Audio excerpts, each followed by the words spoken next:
Sohrabuddin, Kausar B और तुलसीराम प्रजापति का case media ने पिछले 4-5 सालों में खूब जमकर कवर किया है। उसके फैक्ट्स में ज़्यादा ना जाते हुए मैं ये बताना चाहूँगा कि सीबीआई ने जब सुप्रीम कोर्ट की निगरानी में इसकी जांच शुरू करी तो सबसे पहली चार्जशीट में उन्होंने अमित शाह को एक्यूज़ बनाया और ये बताया कि अमित शाह पूरे मामले के प्राइम कॉन्स्पिरेटर थे। Amit Shah was the linchpin of the conspiracy and Amit Shah was the kingpin of the extortion racket that he was running alongside with senior police officers of the Gujarat police and gangsters like Sohrabuddin। और उसके बाद ये मुकदमा supreme court में चलता रहा, bail application के मामले सुप्रीम कोर्ट में आते रहे, स्टेटस रिपोर्ट समय समय पर सीबीआई सुप्रीम कोर्ट में सबमिट करती रही और हर स्टेज पर, हर फोरम पर सीबीआई ने ये स्टैंड लिया कि अमित शाह से ही कॉन्स्पिरेसी शुरू होती थी और अमित शाह पर ही कॉन्स्पिरेसी ख़त्म होती थी। अमित शाह एक्सटॉर्शन का बिजनेस करते थे, ये सीबीआई का आरोप था। सोहराबुद्दीन अमित शाह के एसोसिएट थे, अभय चुडासमा अमित शाह के एक्यूज़ थे और सोहराबुद्दीन का इस्तेमाल एक्सटॉर्शन के लिए किया जाता था और जब सोहराबुद्दीन इनकन्वीनियंट हो गए तो उनको रास्ते से हटा दिया गया, उनको मार दिया गया। बाद में कौसर बी, क्योंकि उसकी प्रमुख गवाह थी, मुख्य गवाह थी, तो कौसर बी के साथ बलात्कार हुआ और बाद में कौसर बी की भी हत्या हो गई और बॉडी को इस तरीके से डिस्पोज ऑफ किया गया कि वो बॉडी कभी मिले ना। कौसर बी के रिमेन्स आज तक नहीं मिले हैं। और सोहराबुद्दीन की हत्या के करीब करीब 1 साल बाद तुलसीराम प्रजापति, जो तीसरे व्यक्ति थे उस बस पर जिस पर से सोहराबुद्दीन और कौसर बी को एब्डक्ट किया गया था, उनकी भी हत्या कर दी गई थी। और तुलसीराम प्रजापति की हत्या के पहले सोहराबुद्दीन मामले का इन्वेस्टिगेटिंग ऑफिसर जब तुलसीराम प्रजापति को उदयपुर जाकर एग्जामिन करना चाहता था तो अमित शाह ने उसको रोका वहां जाने से और जल्दी जल्दी ऐसे ट्रांसफ़र किए कि DG Banjara IG border range बन गए और फिर तुलसीराम प्रजापति को मार दिया गया, इससे पहले कि वो पुलिस को बयान देता था। ये सीबीआई का केस था और हर फोरम पर, जैसे मैंने कहा, हर स्टेज पर, केस पेपर्स में, चार्जशीट में सीबीआई ने यही आरोप अमित शाह के ऊपर लगाए। तुलसीराम प्रजापति के ऊपर जब तुलसीराम प्रजापति के केस में जब सीबीआई ने चार्जशीट फाइल करी तो अमित शाह को A1 एक्यूज़ बनाया।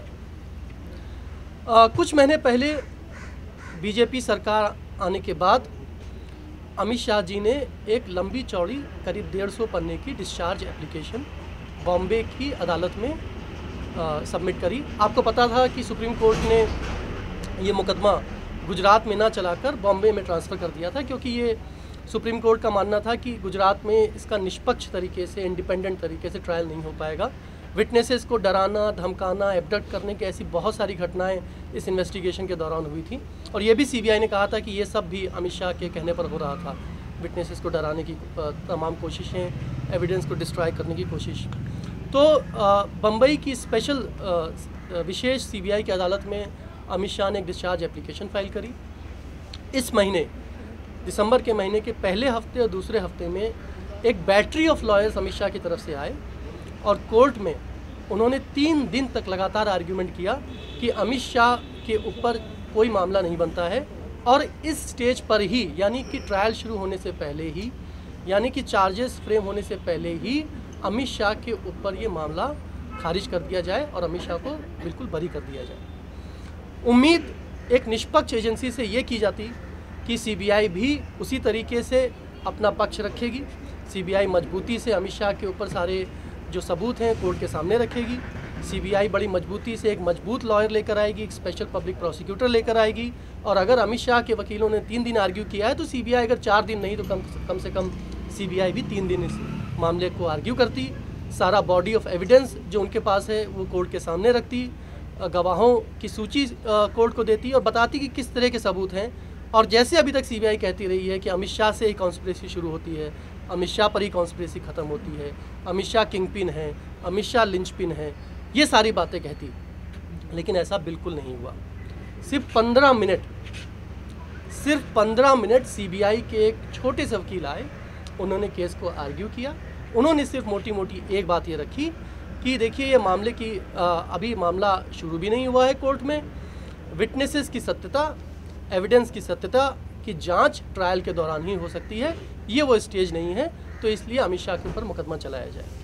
लेकिन जो बातें पुख्ता रूप से अभी तक सीबीआई कहती रही थी पिछले 5-6 सालों से सुप्रीम कोर्ट में और निचली अदालतों में भी, उन्होंने एक भी बात कोर्ट के सामने नहीं रखी।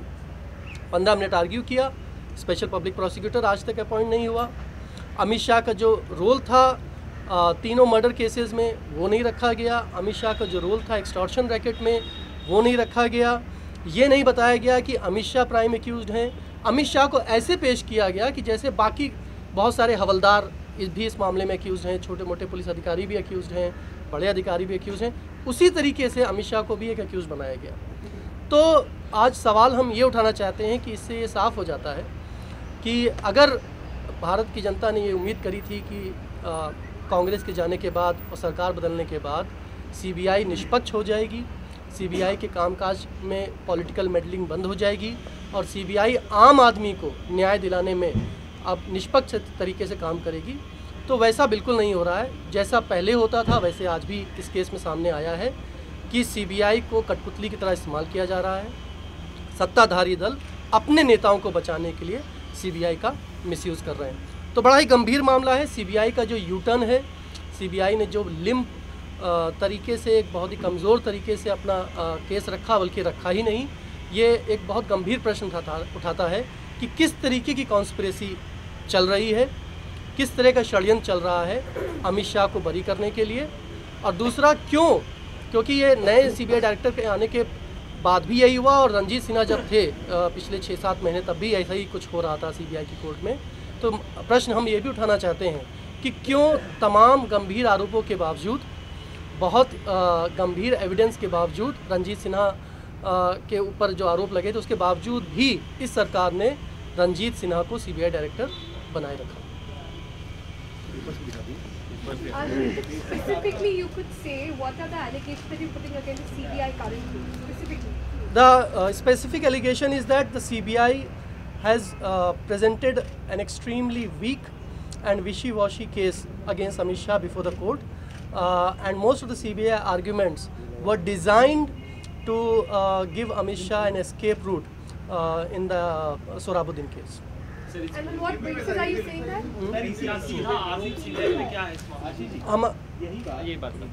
हमारा सीधा आरोप सीबीआई के ऊपर यह है कि हमने इस केस पर हम नज़र बनाए रखे थे, हमने बनाई हुई थी। मैं खुद कोर्ट में गया और कोर्ट में जिस तरीके से प्रोसीडिंग्स चल रही हैं उससे बिल्कुल ये बात साफ़ हो गई है। हमारा सीधा आरोप यह है कि सीबीआई ने जानबूझकर इतना कमज़ोर पक्ष रखा है अमित शाह के खिलाफ, जिससे अमित शाह को बरी किया जा सके, अमित शाह को एक एस्केप रूट दिया जा सके, अमित शाह के ऊपर चार्जेस ही फ्रेम ना हो और उनको ट्रायल ही ना फेस करना पड़े जैसे बाकी अधिकारियों को फेस करना पड़ेगा, बाकी एक्यूज को फेस करना पड़ेगा। सीबीआई की पूरी मंशा ये है कि ऐसे तरीके से अपना वो पक्ष रखें और इस तरीके से अमित शाह के खिलाफ केस रखें कि अमित शाह के ऊपर मुकदमा ही ना चले। ये सारा आर्ग्यूमेंट्स इस महीने हुए हैं मुंबई की सीबीआई की एक स्पेशल अदालत में।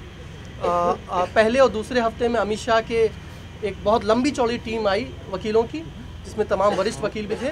उन्होंने 3 दिन तक आर्ग्यू किया और उसके बाद सीबीआई ने अपने एक छोटे से वकील को भेजकर सिर्फ 15 मिनट में अपना आर्ग्यूमेंट पूरा कर दिया। लेकिन पार्टी अब क्या करेगी? पार्टी का अगला कदम क्या होगा? ये तो आरोप आपने बनाया। देखिए, हमारे लिए तो हम पहले दिन से सीबीआई की निष्पक्षता, ऑटोनॉमी हमारी पार्टी के लिए बहुत अहम है। और इस केस में और भी केसेस में जहां भी सीबीआई न्याय दिलाने के बजाय बड़े लोगों को बचाने की कोशिश करेगी तो हम ये लगातार ये मुद्दा जनता के बीच में भी ले जाएंगे और अगर ज़रूरत पड़ी कोर्ट में ले जाने की तो ये मामला हम कोर्ट में ले जाएंगे। पहले जब कांग्रेस सरकार थी उस टाइम बीजेपी लगातार तोते की परिभाषा देती आई थी सीबीआई को, फिर तोता बन गई दोबारा सीबीआई। मतलब इसमें तो मैं कहूँगा कि तोता क्या, उनकी तो आवाज़ भी नहीं निकली। तोता तो कम से कम बोलता तो है। इस बार जब मैंने जाके कोर्ट में देखा कि जब अमित शाह के वकील खड़े हो रहे थे और आर्ग्यू कर रहे थे तो सीबीआई के वकील की आवाज़ भी नहीं निकल रही थी कोर्ट में। Ashish, are you also specifically seeing this is happening with the upcoming new CBI director? हाँ, रणजीत सिन्हा के ज़माने में भी ऐसा ही हुआ पिछले 6-7 महीनों में, और जो नया सीबीआई का डिस्पेंसेशन है उसमें भी कोई तब्दीली नहीं आई है। सीबीआई बिल्कुल अमित शाह के कहने पर, अमित शाह के जिस तरीके से सीबीआई चाहती है, अमित शाह जैसा चाहते हैं वैसे सीबीआई काम कर रही है। ये पता नहीं पहुंचा कि अमित शाह के बारे में अब तक क्या कुछ कह चुकी है सीबीआई, एक्सटॉर्शन रैकेट चलाते हैं वगैरह वगैरह। उन्होंने ये नहीं कहा कि अब आप सारा क्यों नहीं करना है इसको समझना कोई ऑब्जर्वेशन आप ऐसा कैसे अचानक से कह सकते हैं पहले कि पक्ष रखा गया हुआ पुरजोर तरीके से पुराने तरीके से आप पीछे कैसे हट सकते मैं एक बात क्लियर कर देता हूँ इसमें। देखिए, इसमें फिलहाल जज साहब की अदालत की कोई भूमिका नहीं है। अभी इसमें 3 बड़ी महत्वपूर्ण चीज़ें हुई हैं। पहली महत्वपूर्ण चीज़ें ये हुई है कि जब सीबीआई ने पहले केस पुटअप किया था तब अमित शाह को सेंट्रल मेन कॉन्स्पिरेटर माना था। अब जब वो बात चल रही है तो उनको मेन कॉन्स्पिरेटर नहीं मान के बल्कि वन ऑफ द एक्यूज्ड मान रहे हैं। ये बड़ी महत्वपूर्ण बात है। दूसरी महत्वपूर्ण बात यह है कि जब अमित शाह की तरफ से 3 दिन तक बड़े बड़े वकीलों ने पूरे केस का ज़बरदस्त तरीके से जिरह किया, तो सीबीआई की तरफ से सिर्फ 15 मिनट इस पर जिरह हुआ, जबकि एक एक पॉइंट का रिबटल होना चाहिए। 3 दिन किया तो एक एक पॉइंट का रिबटल देना चाहिए उसको, जो उन्होंने नहीं दिया। तीसरी बात, इस पूरे मामले में सीबीआई ने अभी तक स्पेशल पब्लिक प्रोसिक्यूटर भी अपॉइंट नहीं किया, जो उनको करना चाहिए था। तो ये 3 चीज़ें हैं जो मन में संदेह पैदा करती हैं कि अमित शाह को इस पूरे मामले में सीबीआई केस को जानबूझकर कमज़ोर कर रही है और केस को एक तरीके से शुरू होने के पहले ही डिस्चार्ज करवा देना चाहती है। क्योंकि अगर आप फोर्सफुली आर्ग्यू नहीं करेंगे, अगर आप काउंटर नहीं करेंगे चीज़ों के, तो जाहिर सी बात है एक पक्षीय सारी अदालती कार्रवाई हो जाएगी उस पूरे मसले पर। तो इसमें जज साहब की कोई भूमिका नहीं है, ना उस बारे में कोई बातचीत कर रहे हैं। तो मेरा सवाल ये है कि जब पहले सेंट्रल कॉन्स्पिरेटर सीबीआई ने माना था तो अब क्यों नहीं मानती? सीबीआई ने अभी तक स्पेशल पब्लिक प्रोसिक्यूटर क्यों नहीं अपॉइंट किया? 3 दिन का काउंटर पॉइंट जिरह न करके सिर्फ 15 मिनट जिरह क्यों की? एक निहायत ही कमज़ोर सीबीआई का वकील वहाँ पे क्यों मौजूद था? ये सवाल अपने आप में गंभीर संदेह पैदा